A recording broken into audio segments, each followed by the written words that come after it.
Riprendono finalmente i matrimoni dopo la pausa dovuta al Covid-19. Da oltre un anno non si celebrano. Oggi alla chiesa di San Nicola, Biagio e Concetta si sono uniti in nozze a celebrare il rito nuziale Don Baldo Reina. Sposa, con la grazia di Cristo prometto di esserti fedele sempre, nella gioia e nel dolore, nella salute e nella malattia, e di amarti e onorarti tutti i giorni della mia vita.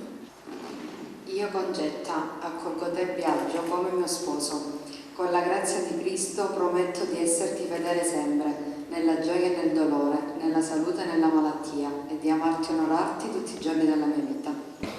Ma penso che sia un segno di grande speranza. I ragazzi già l'anno scorso avevano pensato al matrimonio, poi come tante coppie hanno dovuto rimandare per via delle restrizioni, adesso con grande coraggio, anche sostenuti dalle normative del governo, hanno deciso di, come si suol dire, convolare a nozze. Ecco, penso che appunto sia un segno di speranza. Dobbiamo essere tutti molto attenti, molto prudenti, perché sappiamo che i festeggiamenti in genere offrono occasione di stare insieme, quindi anch'io ho raccomandato durante la messa tanta prudenza, perché la gioia non deve offuscare la prudenza, perché ci lasciamo alle spalle un anno complicato e non dobbiamo complicarci ulteriormente la vita con cose leggere, insomma con atteggiamenti superficiali. Quindi tanti auguri a loro, tanti auguri a tutti coloro che hanno deciso di sposarsi, però mi raccomando, stiamo tutti molto attenti. Il matrimonio ha sempre un valore importante per la famiglia e per il futuro di tanti.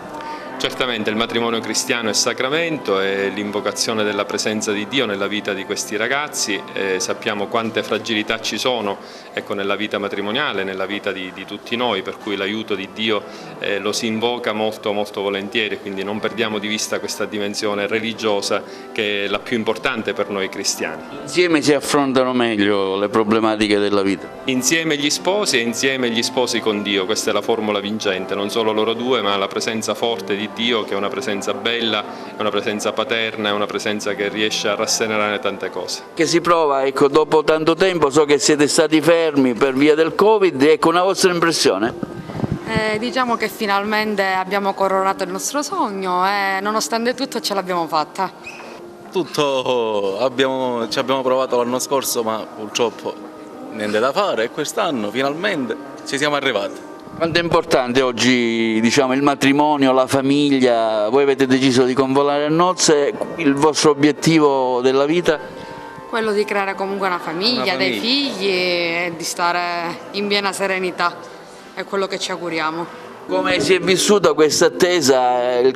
Sicuramente avete aspettato tanto per il Covid, ecco, mi racconti. Si dovevano sposare il 15 di giugno dell'anno scorso, poi invece hanno rimandato tutto pensando che l'anno dopo sarebbe stato tutto meglio, invece poi è finita così e abbiamo rimandato per il 27 maggio. Adesso siamo qua, finalmente contenta, tutto. no? Certo, sicuramente l'allegria non mancherà e quindi siamo felici per quello che sta succedendo adesso. Come avete vissuto questo momento post-Covid?